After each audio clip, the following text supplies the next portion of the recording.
Hello အားလုံးပဲမင်္ဂလာပါရှင်မေတ္တာပါရှင်မမေကဒီနေ့မှာပေါ့နော်အာဗန်တို့ air fryer ရောမသုံးမဲနဲ့ဒီအာလူကိုရိုးရိုးရှင်းရှင်းလေးပေါ့နော်ကင်ပြတော့မှာဖြစ်ပါတယ် potato roast လေးလုပ်ပြတော့မှာဖြစ်ပါတယ်နော်ဒါကြောင့်မမေရဲ့ဗီဒီယိုကိုအဆုံးထိလိုက်ပြီးကြည့်ရှုပေးကြပါအောင်ရှင်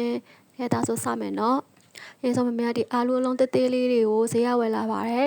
ဈေးတဲ့ကပြောတာအောင်ပန်းအာလူလို့ပြောရဲပေါ့နော်ဒီအာလူလေးတွေကိုမမေကဒီအလုံးလိုက်ရေးဆေးပြီးတော့ထချမ်းလေးခွဲထားမှာဖြစ်ပါတယ်အလုံးသေးအတွက်မမေကအခွန်မခွာတော့ဘူးပေါ့နော်အလုံးကြီးရင်တော့အခွန်ခွာပါနော်ပြီးတော့ကိုကြိုက်တဲ့ပုံစံလှီးလို့ရပါတယ်မမေကတော့နှစ်ချမ်းပဲလှီးရပေါ့နော်ပြီးရင်တော့မမေကဒီရင်းနေပုတ်ပွက်ဆူတဲ့ကိုစားလေးခတ်ပြီးတော့နူးသွားတဲ့အထိပြုတ်ထားပေးလိုက်ပါတယ်ရှင်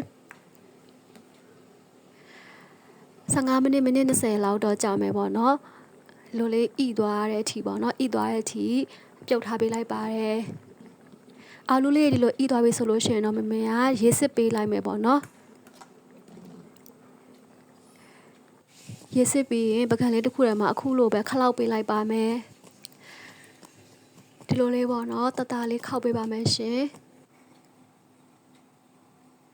ပြီးရင်တော့ဒီထဲကိုမမေကအယောင်တင်မုံနဲ့ပေါ့နော်ငရုတ်ကောင်းမုံလေးထည့်ပေးပါမယ်စားထက်မထည့်ပါဘူးနော်ဘာလို့လဲဆိုတော့ပြုတ်တော့စားထည့်ထားတဲ့အတွက်ကြောင့်မလို့ငံသွားမှဆိုလို့မမေကအယောင်တင်တဲ့ငရုတ်ကောင်းလေးပဲထည့်ပါတယ်ထည့်ပြီးတော့အရသာလေးနှံသွားအောင်ပေါ့နော်မလဲပဲနဲ့ဒီလိုလေးခောက်ပေးမယ်ပေါ့နော်တတလေးခလောက်ပေးပါမယ်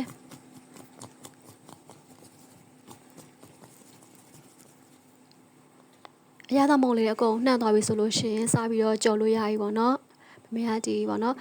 nestic ထဲအိုးလေးပေါ့နော် nestic ထဲပြားလေးထဲမှာခုနအရသာနဲ့ထားတဲ့အာလူးလေးကိုထည့်ပြီးတော့မှကြော်ပေးလိုက်ပါတယ်စီနည်းနည်းလေးသုံးထားရပေါ့နော်စီနေရာမှာထောဘက်ကိုသုံးလို့လည်းရပါတယ်ရှင်တကယ်လို့ဝိတ်ချနေတဲ့သူတွေဆိုလို့ရှိရင်တော့စီလုံးဝမပါဘဲနဲ့ air fryer ထဲမှာကြော်ပေးပါနော်ဒီဟင်းလေးကလေတက်လို့ဖြစ်တာမို့လို့ဒီကန်းသမားတွေလည်းလိုက်ပြီးတော့လှုပ်ရှားလို့ရပါတယ်ရှင်နောက်ပိုင်းမှာမမေကမမွေတော့ပဲနဲ့ဒီလိုလေးအိုးလေးကိုခါပေးပါတယ်ပေါ့နော်ခါပြီးတော့ခောက်ပေးပါတယ်ရှင်ဒါလေးတွေကိုပေါ့နော်ကျွတ်သွားတဲ့အထိပေါ့နော်အပေါ်ယံကျွတ်လေးပေါ့နော်အတွင်းကအီလေးဒီလိုပုံစံလေးလိုချင်တာပေါ့နော်ဒီလိုပုံစံလေးထားရတဲ့အထိကြော်ပေးလိုက်ပါတယ်ရှင်အကင်တဲ့ပြားကိုသုံးရင်လည်းရတယ်နော်ဒါမှမဟုတ်ဒီ nestic တစ်ခုခုသုံးရင်ရပါတယ်နော်ကဲတလောင်းနေထားဆိုရင်ရသွားပါပြီဒီထဲကိုမမေကမီးပို့ပွားချပြီးတော့နည်းနည်းမလေးအနှဲငယ်ဖြူပေးလိုက်ပါတယ်ရှင်ကဲဒါဆိုလို့ရှင်ရသွားပါပြီနော်ပကံနဲ့ထည့်ပြီးတော့ပြန်လာခဲ့မယ်နော်ကဲဒီမှာပါနော်ဒါအာလူကင်ပေါ့နော် potato roast လေးပါပြီးတော့ပါပြီနော်မမေကဒါနည်းနည်းမလေးဖြူထားတာပါနော်နည်းနည်းမဟုတ်ဘဲနဲ့ rosemary လေးရှင် rosemary ဖြူလို့ရပါတယ်နော်rosemary ကတော့ကြက်ကင်တွေမှာထည့်ပြီးတော့သုံးတာပေါ့နော်နောက်မှမမေကဒီ rosemary အပင်လေးကိုစူးစမ်းပြီးတော့ပန်းအိုးလေးနဲ့စိုက်ကြည့်သွားပါမယ်။ပါပေါ့နော်အချင်းလေးနဲ့ဆော့လေးနဲ့ပေါ့နော်ဒါကကြတော့ဒီ oven တို့ air fryer တို့မလိုဘဲနဲ့ပေါ့နော်မသုံးဘဲနဲ့ရိုးရိုးမမေကပေါ့နော်ဒီတဲပြားလေးပေါ့နော် nestic တဲပြားလေးနဲ့ကြော်ထားတာပါရှင်။စီနည်းနည်းလေးနဲ့ကြော်တာပေါ့နော်မမေရဲ့ဗီဒီယိုလေးကိုအဆုံးထိကြည့်ပေးတဲ့တယောက်ချင်းစီကိုမမေကကျေးဇူးအများကြီးတင်ပါတယ်နောက်ထပ်ဗီဒီယိုမှာလည်းမမေကဘယ်လိုဟင်းချက်နည်းတွေဖန်တီးပြမလဲဆိုတာကိုဆက်ပြီးတော့အားပေးကြည့်ရှုပေးကြပါဦးရှင်အားလုံးပဲနှုတ်ဆက်ပါတယ်ရှင်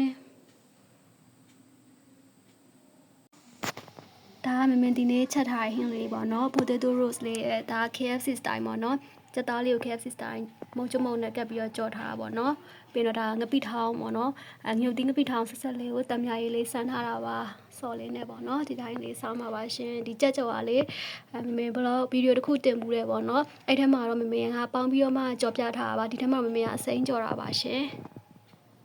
အားလုံးပဲလိုက်ပြီးတော့ချက်စားကြည့်ကြပါနော်မမေတော့စားလိုက်ပါအောင်မယ်